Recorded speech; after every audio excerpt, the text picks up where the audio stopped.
प्रिय छात्र, स्वागत है आप सभी को एसके जीके जीएस क्लासेस में। आज हम लोग पढ़ेंगे जीव विज्ञान के 50 महत्वपूर्ण प्रश्न। यह 50 प्रश्न आने वाले एग्जाम में आपको बहुत ही ज्यादा महत्वपूर्ण साबित होंगे, तो आप इसे इग्नोर ना कीजिएगा, कंटिन्यू क्लास कर ही लीजिएगा, क्योंकि यह 50 प्रश्न कई एग्जाम में पूछे गए प्रश्न है। यह 50 प्रश्न ऑब्जेक्टिव क्वेश्चन आंसर होंगे, तो आप इसे कंटिन्यू क्लास कर ही लीजिएगा। तो आइए स्टार्ट करते हैं पहला प्रश्न से। अगर आप इस चैनल पे नए होंगे तो एक सब्सक्राइब कर लीजिएगा, ताकि इस प्रकार के क्वेश्चन की जानकारी आपको हमेशा मिलते ही रहेंगे इस चैनल के माध्यम से। तो देखिए पहला प्रश्न है, आप क्वेश्चन नंबर पे ध्यान ना दीजिए, सिर्फ क्वेश्चन और आंसर पे ध्यान दीजिए। तो पहला प्रश्न है, लिटमस निम्न में से मिलता है, तो लिटमस किससे प्राप्त किया जाता है? तो लिटमस जो है लाइकन से प्राप्त किया जाता है। तो option number C is the right answer इस क्वेश्चन का हो जाएगा। अगला प्रश्न है, मधुमक्खी का डंक रूपांतरण रूपांतरण होता है। तो मधुमक्खी का जो डंक होता है यह अंड निक्षेपण का होता है। तो option number B is the right answer इस क्वेश्चन का हो जाएगा। अगर पूछ दिया जाए मधुमक्खियों के डंक में कौन सा एसिड पाया जाता है, कौन सा अम्ल पाया जाता है, तो उसमें फॉर्मिक अम्ल पाया जाता है मधुमक्खियों के डंक में। अगला प्रश्न है, मनुष्य और चूहे का कायल कोशिकाओं का संलयन सबसे पहले किसने दर्शाया था? तो यह जो कायल है किसने दर्शाया था मनुष्य और चूहे के बीच? इस क्वेश्चन का राइट आंसर हमारा हो जाएगा एच हैरिस के द्वारा जो है दर्शाया गया था। तो option number B is the right answer इस क्वेश्चन का भी हो जाएगा। अगला प्रश्न है, हीमोफीलिया एवं आनुवंशिकी रोग जिनका या जिनका जिसकी वाहक है, यानी किसका, स्त्रीलिंग या पुल्लिंग का वाहक है? तो इस क्वेश्चन का राइट आंसर हमारा हो जाएगा स्त्रियों एवं पुरुष के द्वारा अभिव्यक्ति का वाहक होता है हीमोफीलिया एवं आनुवंशिकी रोग। तो option number A is the right answer इस क्वेश्चन का हो जाएगा। अगला प्रश्न है, चूहे में मानव वृद्धि हार्मोन जीन डालकर उसका साइज को सामान्य से 8 गुना बढ़ा देने का तकनीक क्या कहलाता है? तो इस तकनीक को जो है हम लोग आनुवंशिकी इंजीनियरिंग कहते हैं। तो option number C is the right answer इस क्वेश्चन का हो जाएगा। अगला प्रश्न है, अर्धसूत्रन का पूर्णावस्था में समजात गुणसूत्रों के युगल बनाने की क्रिया को क्या कहते हैं? तो इस क्रिया को जो है हम लोग सूत्र युग्म कहते हैं। तो option number B is the right answer इस क्वेश्चन का भी हो जाएगा। अगला प्रश्न है, उपजाऊ मिट्टी जो सामान्य फसलों उगाने के लिए अनुकूलन है, उनका पीएच मान कितना होना चाहिए? यानी उस मिट्टी का पीएच मान कितना होगा जिसमें सबसे ज्यादा अच्छे फसल उगाए जा सके? तो उसका पीएच मान जो होता है वो 6 से 7 के बीच होता है। तो option number B is the right answer इस क्वेश्चन का भी हो जाएगा। अगला प्रश्न है, नई कोशिकाओं को बनने से संबंधित मुख्य उत्तक क्या है? तो उसके उत्तक जो होते हैं ये विभोजोत्तक होते हैं। तो option number D is the right answer इस क्वेश्चन का होगा। अगला प्रश्न है, अफीम जो एक पादप उत्पाद है निम्न में से किससे प्राप्त किया जाता है? तो यह जो अफीम है यह हमारे सूखी पत्तियों से प्राप्त किया जाता है। तो option number B is the right answer इस क्वेश्चन का हो जाएगा। मेरे दोस्तों, ये सभी क्वेश्चन जितने में प्रीवियस ईयर क्वेश्चन है, कई बार ये सभी एग्जामों में पूछे गए प्रश्न है। तो आप अगर नए होंगे तो एक सब्सक्राइब कर लीजिएगा, ताकि आपको ये सभी क्वेश्चन की जानकारी मिलती ही रहे हमेशा। तो देखिए अगला प्रश्न है, जंपिंग जीन का सिद्धांत किसने प्रस्तुत किया था? तो जंपिंग जीन का जो सिद्धांत है यह हमारा बार्बल माल्टेनटाउन के द्वारा प्रस्तुत किया गया था। तो option number B is the right answer इस क्वेश्चन का हो जाएगा।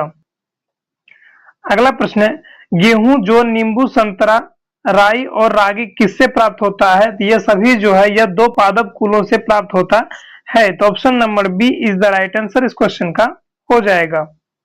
अगला प्रश्न है, गन्ना, चुकंदर, मटर, चना, अरहर उस फ्रेंच बीन संबंधित है। तो इसका राइट आंसर हमारा हो जाएगा किससे यह सभी संबंधित है? तो ये 3 पादप कुलों से संबंधित है। तो option number C is the right answer इस क्वेश्चन का हो जाएगा।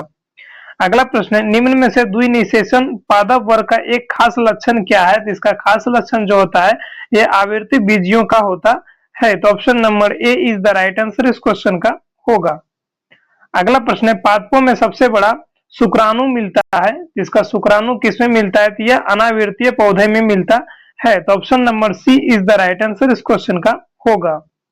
अगला प्रश्न है, एक जीन एक एंजाइम का परिकल्पना जिसके अनुसार एक जीन एक एंजाइम के संश्लेषण का नियंत्रित करता है, किस वैज्ञानिक ने किया था इसका अध्ययन? इसका राइट आंसर हमारा हो जाएगा बिडल और टेटम के द्वारा जो है इसका संश्लेषण नियंत्रित किया गया था। तो option number B is the right answer हो जाएगा, बीडल एवं टेटम। अगला प्रश्न है, मनुष्य में गुणसूत्रों के 23 जोड़े होते हैं, एक स्त्री कितने प्रकार के डिम अंडे बना सकते हैं यदि वह अपने 23 जोड़े गुणसूत्रों में प्रत्येक के लिए विषम युग्म है? तो इसका विषम युग्म कितने जोड़े गुणसूत्रों का निर्माण कर सकते हैं? तो इसका राइट आंसर हमारा हो जाएगा 86 लाख अंडे का निर्माण कर सकते हैं। तो option number B is the right answer इसका हो जाएगा। अगला प्रश्न है, निम्न में से किस वैज्ञानिक ने आनुवंशिकता को आनुवंशिक विज्ञान या आनुवंशिकी की नाम दिया था? तो इसका राइट आंसर हमारा हो जाएगा ग्रिगर मेंडल के द्वारा जो है इनका नाम दिया गया था। हालांकि कहीं पे वेटसन भी दिया रहता है, तो आप इसे देख लीजिएगा कौन सा राइट आंसर है। तो ऑप्शन नंबर डी हालांकि इज द राइट आंसर हो जाएगा। अगला प्रश्न है, आनुवंशिकता को नियंत्रित करने वाला कारकों का जीन का नाम निम्न में से किस वैज्ञानिक ने दिया था? तो इसका नाम जो है डब्ल्यू जोहानसन के द्वारा दिया गया था। तो option number A is the right answer इस क्वेश्चन का होगा।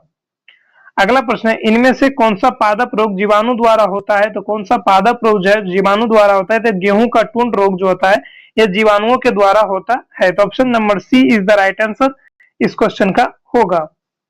अगला प्रश्न है, सबसे पहले जीवाणु का शुद्ध संवर्धन प्राप्त करने वाला वैज्ञानिक कौन था? तो इसका वैज्ञानिक जो था रॉबर्ट कोच था, जो सबसे पहले जीवाणु को शुद्ध संवर्धन प्राप्ति किया था। तो option number B is the right answer इस क्वेश्चन का होगा। अगला प्रश्न है, जिन पादप में नर और मादा दोनों पुष्प उपस्थित हो उसे क्या कहते हैं? तो उसे जो है हम लोग उभय लैंगिक श्रेय कहते हैं। तो option number B is the right answer इस क्वेश्चन का होगा। अगला प्रश्न है, विभोजोत्तक एक पादप उत्तक है जिसका कार्य क्या है? तो विभोजोत्तक का मुख्य कार्य होता है यह नई कोशिकाओं को बनाता है। तो option number D is the right answer इस क्वेश्चन का हो जाएगा। अगला प्रश्न है, निम्न में से मुर्गी का कौन सा नस्ल दुनिया में सबसे अधिक अंडे देने वाला है?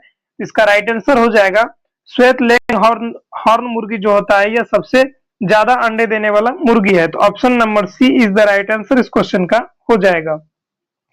अगला प्रश्न है, मुर्गी के अंडे में कार्बोहाइड्रेट का मात्रा कितना होता है? तो मुर्गी के अंडे में जो है 0.0 ग्राम का कार्बोहाइड्रेट पाया जाता है। तो option number D is the right answer हो जाएगा।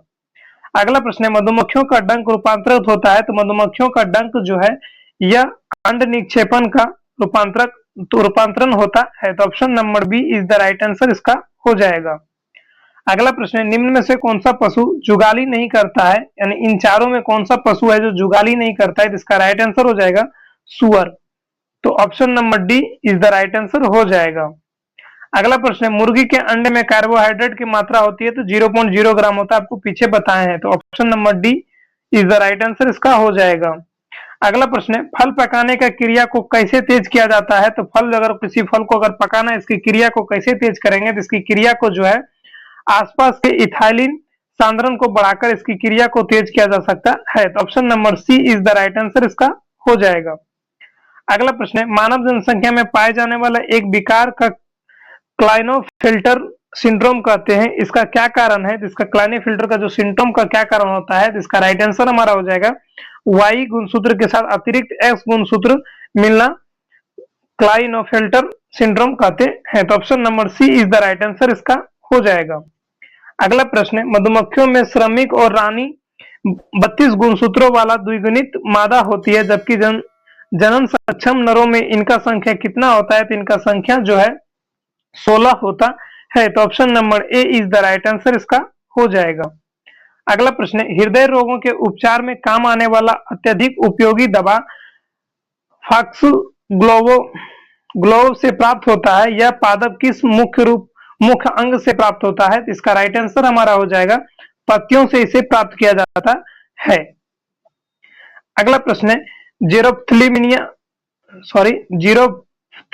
आहार में किस कमी से होता है? यानी जीरोफ्थिल्मिया आहार जो है किस कमी के कारण होता है? इसका राइट आंसर हो जाएगा विटामिन ए के कमी के कारण जीरोफ्थिल्मिया आहार की कमी होता है। तो option number A is the right answer इसका हो जाएगा।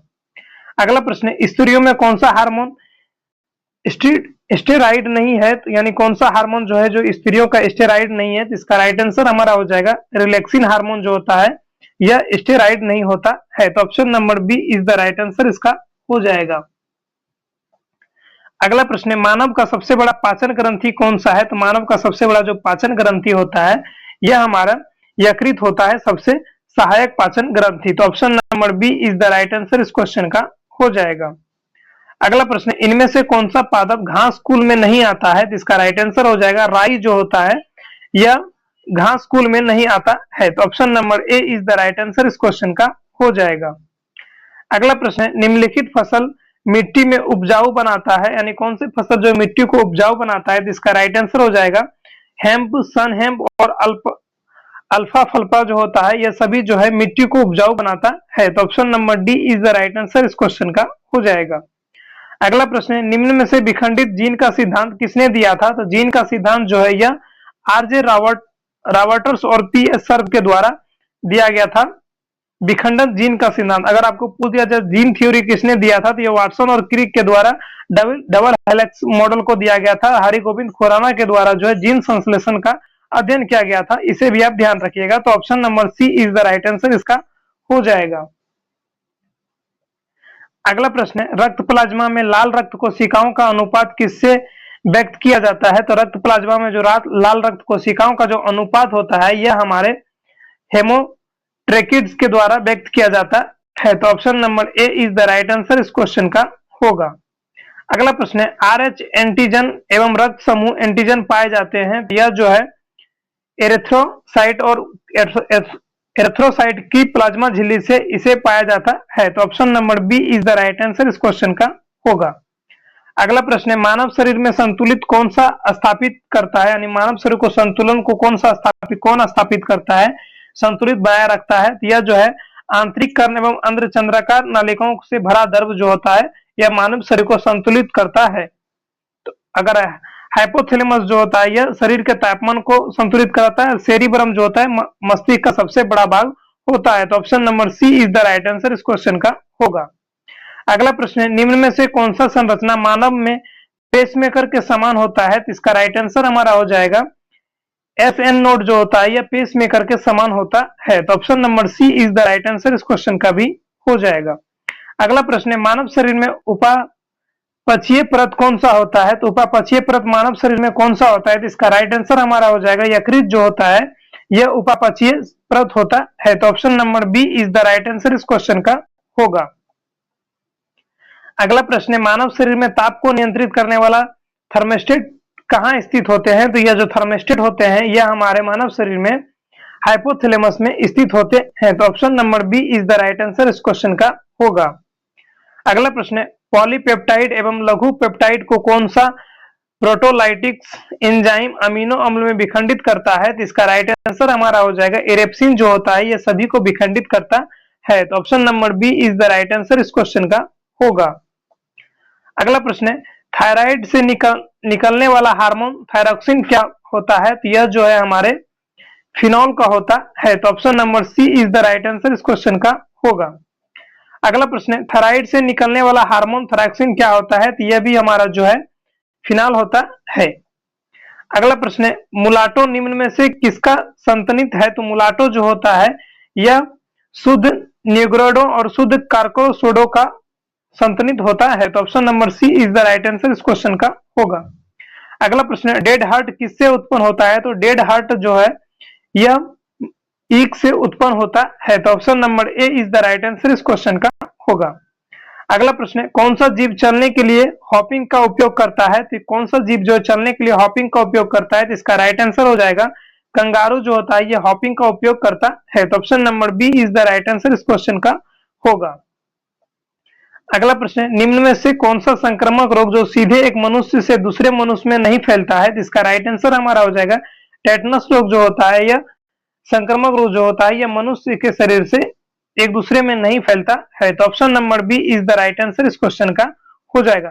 मेरे दोस्तों 50 क्वेश्चन को हम लोग ने अभी कवर किए हैं। इसी तरह हमारे साथ बनने के लिए बहुत बहुत जुड़े रहने के लिए बहुत बहुत धन्यवाद। अगर आप हमारे चैनल पर नए होंगे तो एक सब्सक्राइब कर लीजिएगा ताकि इस प्रकार के क्वेश्चन की जानकारी आपको हमेशा मिलते ही रहेंगे। आने वाले एग्जाम के लिए बहुत ही ज्यादा महत्वपूर्ण साबित भी होंगे। तो आप अपना रिवीजन करते रहिए। मिलते हैं अगले क्लास में, तब तक के लिए जय हिंद जय भारत।